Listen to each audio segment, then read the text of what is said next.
Hey Saab people, today I'm going to be doing a review on WeatherTech Rainguards for the Saab 9.3 from 2008 and up. Don't quote me on this, but I believe that they also work for 2003 all the way up to 2007 as well.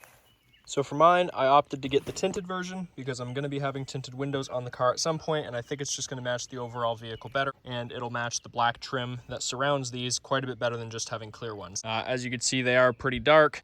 The first thing you want to do is have your window up about halfway. So have it for the front window so that it's up a little bit on that trim strip there. Let me zoom in. You don't want it too far up that trim strip that's being stretched out, but just a little bit. And what I do is I take the front and I slip this piece that sticks out, slip it in between like so. And you want to have this bottom edge here on the outside of this, because that's where it's supposed to rest. You bend it out towards you and just tuck the top corner into the window track itself on the left. So once that is tucked in the front and pushed all the way down, you go ahead and you start working in the top of your brow here under the weather strip. Sometimes it's easier to start on the front and work your way to the back. I just happened to start on the back and work my way towards the front, and now I'm having difficulty. Once you've got that done, and it's all underneath and inside your corner here, go ahead and give this one last push just with your thumb to make sure that it's in forward all the way. And then go ahead and close your window just section by section. You want to be very careful and just make sure it goes up properly. And WeatherTech recommends that you put the window up and down 5 times once it closes correctly. Now, the one problem that I notice with these every single time I install them, there's really not much you can do about it, is this top corner does get stuck on the window a bit. As you can see, it pushes it in and out. Not much you can do about that, that's just how it fits.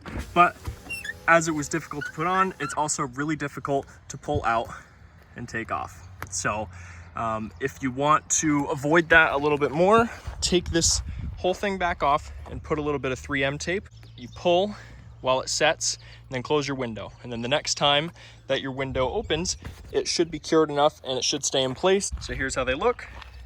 And I promise they do look 100% better once your windows are in fact tinted. I know, because I just put a tinted window in my dad's car and put up the window with the weather strip on, and his are tinted as well.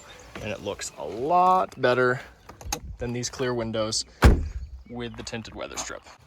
One thing you may notice about the back ones is one side is bigger and one side is smaller. So if I line these up like this, they'll be the same size. If I turn around like this, one side is smaller than the other.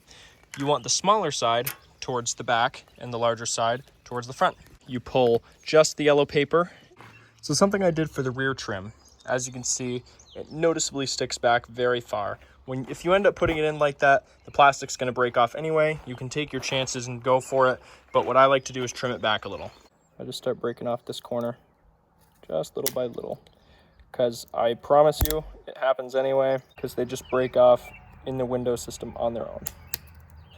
So I go ahead and I just trim them back, not even a lot, just a tiny bit, and I also try my best to break off any of the little serrated edges it creates, just to make it as flat as possible.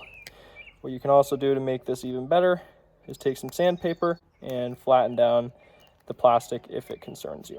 What I go ahead and do is put in the back first so that that serrated edge doesn't cut up any of my seals.